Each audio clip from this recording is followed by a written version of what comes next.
नमस्कार दादा. नमस्कार मॅडम. हा तुमचा किती एकरामध्ये गहू आहे? 1.5 ते पावणे 2 एकर. 1.5 ते पावणे 2 एकरामध्ये.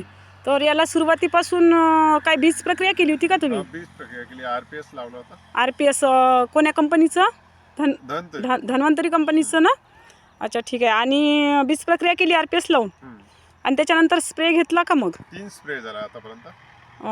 पहिले स्प्रे कोणता RPSचेच घेतले का? RPSचे घेतले ना, मायक्रोरीज घेतलं एक वेळा. अच्छा, मायकोरीज घेतलं. हा.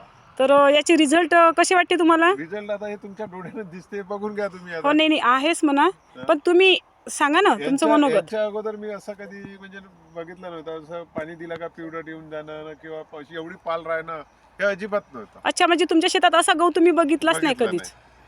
अजून याचा म्हणजे याच्यावरच आहे सध्या, पालीवर खूप म्हणजे निस्वा व्हायचा आहे. निस्वा झाल्यावर अजून किती फरक पडणे बघून घ्यायचा तुम्ही. बरं नाही आहेच म्हणा, खूप सुंदर गहू आहे.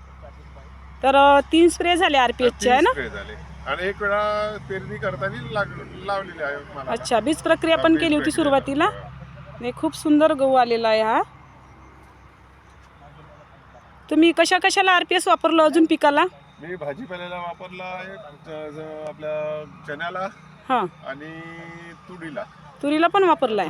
तुरीला एकच वेळा वापरलं. अच्छा. त्याच्यात पण परिवर्तन. हो ना? हा. ठीक आहे, धन्यवाद दादा. थँक्यू.